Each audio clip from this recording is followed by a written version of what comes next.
जहां पर राज्यसभा की सीट को लेकर हॉर्स ट्रेडिंग का खतरा इस वक्त मध्य प्रदेश कांग्रेस के विधायकों पर मंडरा रहा है। लिहाजा पार्टी ने बाड़ेबंदी की है और विधायक जो है प्रदेश से बाहर भेजे जा सकते हैं। दोपहर को विशेष विमान से तमाम विधायकों को कर्नाटक भेजने की तैयारी की जा रही है।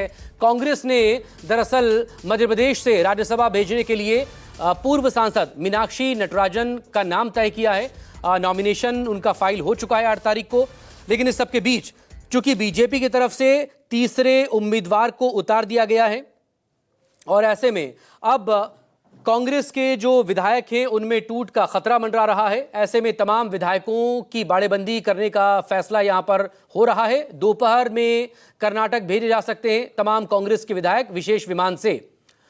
आपको याद होगा कि मध्य प्रदेश की 3 जो राज्यसभा सीटें हैं उन पर चुनाव हो रहा है। बीजेपी ने पहले 2 सीट पर उम्मीदवार उतारा था, एक पर कांग्रेस की तरफ से मीनाक्षी नटराजन का नाम आया था और अब तीसरी सीट पर भी बीजेपी ने अपने उम्मीदवार को उतार दिया, तो उससे थोड़ी कांग्रेस पर संकट है। विपिन श्रीवास्तव मेरे सहयोगी भोपाल से हमारे साथ इस वक्त जुड़ चुके। विपिन, बीजेपी के तीसरे राज्यसभा उम्मीदवार के नामांकन के साथ ही अब सवाल और संकट कांग्रेस पर मंडरा रहा है अपने विधायकों को एकजुट रखने का राज्यसभा चुनाव तक।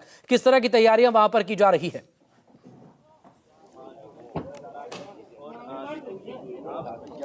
बिल्कुल तैयारियां पूरी हो चुकी हैं। 12 बजे के वक्त जो है कांग्रेस के तमाम विधायक यहां भोपाल में एयरपोर्ट पर पहुंचेंगे और करीब 2 बजे या 1 बजे के बीच में निकलेंगे। अभी तक ये सामने आ रही है बातचीत की कर्नाटक जा सकते हैं, दूसरा है तेलंगाना एक ऑप्शन है, क्योंकि मीनाक्षी नटराजन जो है कांग्रेस की कैंडिडेट वो तेलंगाना की प्रभारी रही हैं। तो अभी ये भी चर्चाएं हो रही हैं कि तेलंगाना भी जा सकते हैं कांग्रेस के विधायक। कुछ विधायक को अपनी फैमिली के साथ भी जाएंगे। और आपको बता दें कि ये पूरा गणित दरअसल तीसरी सीट का है। 2 सीटें जो है बीजेपी के खाते में पहले से ही हैं।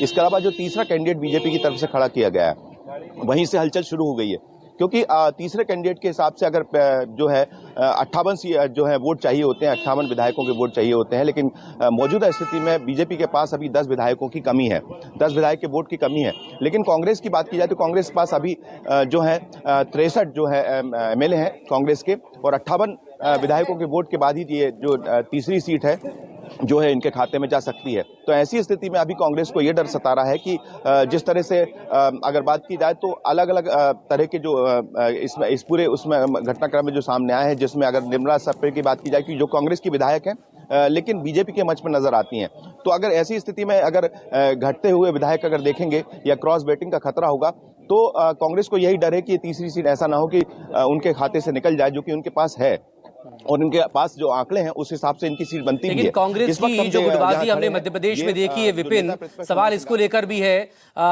चाहे वो कमलनाथ हो या दिग्विजय सिंह का तो चूंकि कार्यकाल पूरा हुआ, उन्होंने राज्यसभा जाने से पहले ही साफ इनकार कर दिया था। लेकिन क्या अभी कोई गुटबाजी है?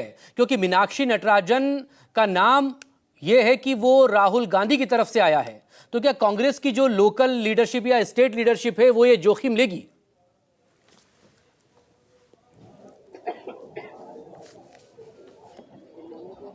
बिल्कुल, देखिए अभी की स्थिति में जो एक सीट है जो मीनाक्षी नटराजन को कैंडिडेट बनाया गया है, इस सीट को लेकर साफ है कि कल जिस तरह से देखा गया था दिग्विजय सिंह और तमाम कांग्रेस के बड़े नेता है कमलनाथ की मौजूदगी, ये सारी जो कांग्रेस के बड़े लीडर हैं वो अभी एकजुट इसलिए नजर आ रहे हैं क्योंकि एक सीट जो कि कांग्रेस के पास होनी चाहिए मीनाक्षी नटराजन की, इसको लेकर सब एकजुट है। लेकिन जिस तरह से कमलनाथ सरकार के दौरान हुआ था, 1.5 साल की जो सरकार चली थी, उस वक्त देखा था आपने कि किस तरह से कांग्रेस के तमाम विधायक ज्योतिरादित्य सिंधिया समेत विधायक ने पार्टी का पाला बदलकर बीजेपी में शामिल हो गए थे, तब ये सरकार गिर गई थी। मात्र 1.5 साल सरकार चली थी।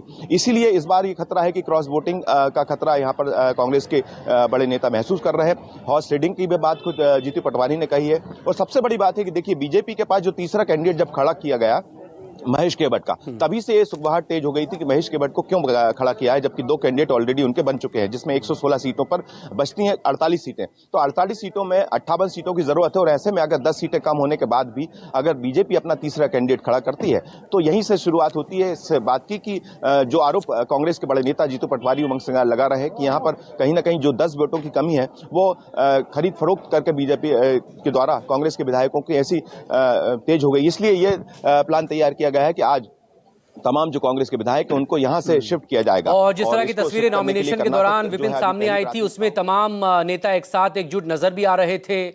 अब इसके पीछे क्या कोई खेल हो सकता है? और तीसरा उम्मीदवार बीजेपी ने दिया है तो वो क्या सोच कर दिया है, किस स्ट्रैटेजी के तहत दिया है, जाहिर तौर पर इस पर भी नजर रहेगी। बहुत शुक्रिया विपिन।